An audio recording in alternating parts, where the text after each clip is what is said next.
Hi, my name is Gwen, and I'm going to be showing you how to make pie crust. I think it's a troublesome point for many women, and it keeps them from baking the kind of pies that their family would really enjoy. So the first thing I'm going to do is wash my hands, because we do have to use hands towards the end of this to get the dough mixed properly. Now, many of you have heard that overworking the dough is a problem. It can be just as problematic to underwork it. So we're going to start with 4 cups of flour, which I have measured out, 2 teaspoons of salt, a tablespoon of sugar, and we're going to mix that up.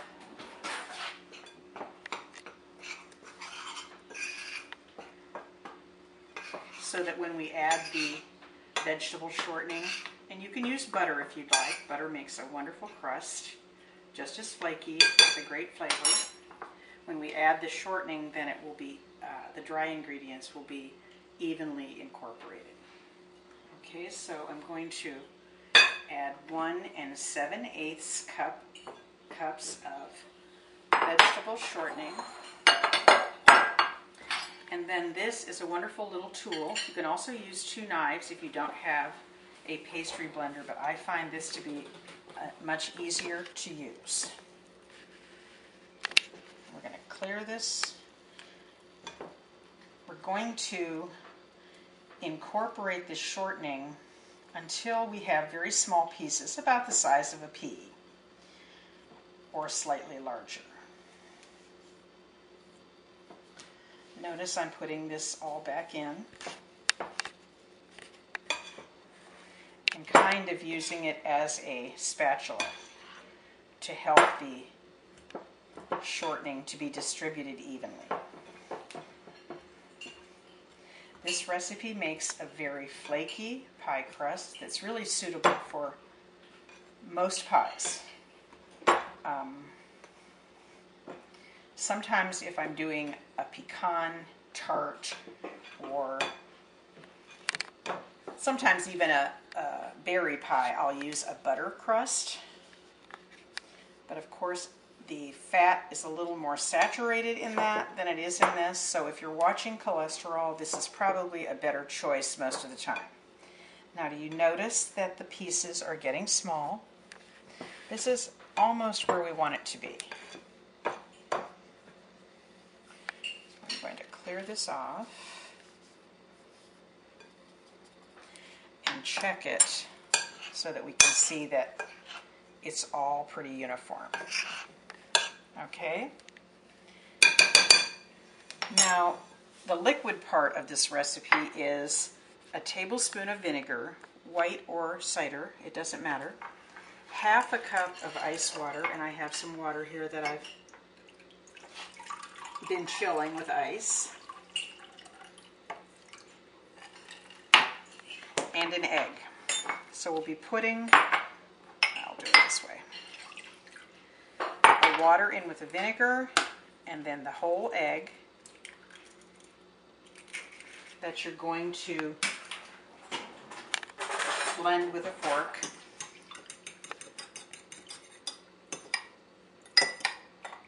And it doesn't have to be totally blended, just so you mix it together. And then you pour this over the dry ingredients.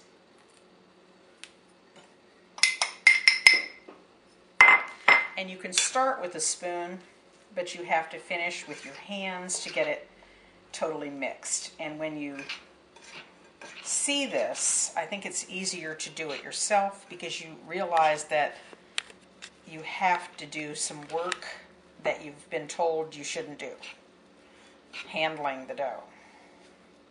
It doesn't make it tough. It makes it easy to roll out and moist, and you won't have all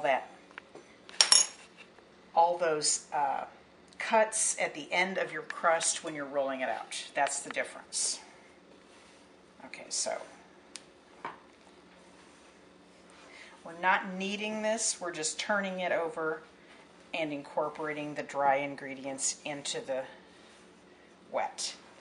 Sometimes, depending on how you've measured your flour and your water, you might need another tablespoon of water, and don't hesitate to add it if you think the dough is too dry and it's not coming together. Now you can see that at the bottom we have some that is a little dry, and we're going to mix all that in.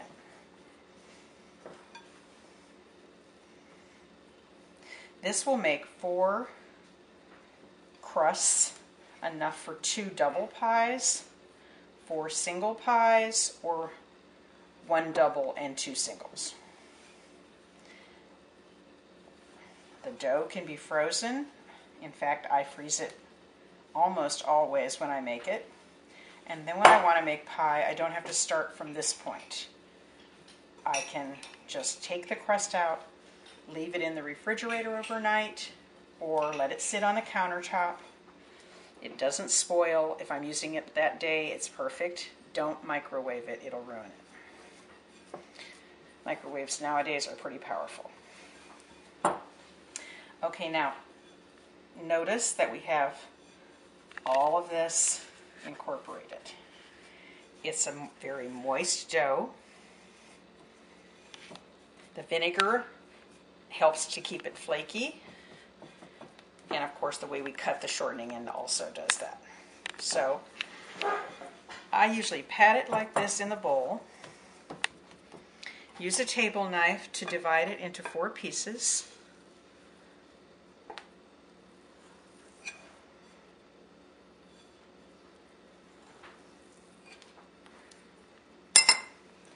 And go from there. And this will be fine for a 9-inch pie. If it's a 10, you might want to borrow a little bit from another piece to make sure you have enough to make a nice edge on the crust. Notice how moist this is. None of it's falling apart. It takes all of the fear out of making your own. And your husband will love it. Okay, now I floured this cloth, but I think I have a little bit too much. Flour is necessary, but it also makes the pie crust dry if you have too much. So we don't want it to be too floured. And you need a rolling pin, which you're going to roll into this flour. I like the French style one. It works best for me. Let's see. Take one of these. Now, these should be chilled a little before you roll them out for the best results. I'm going to stop.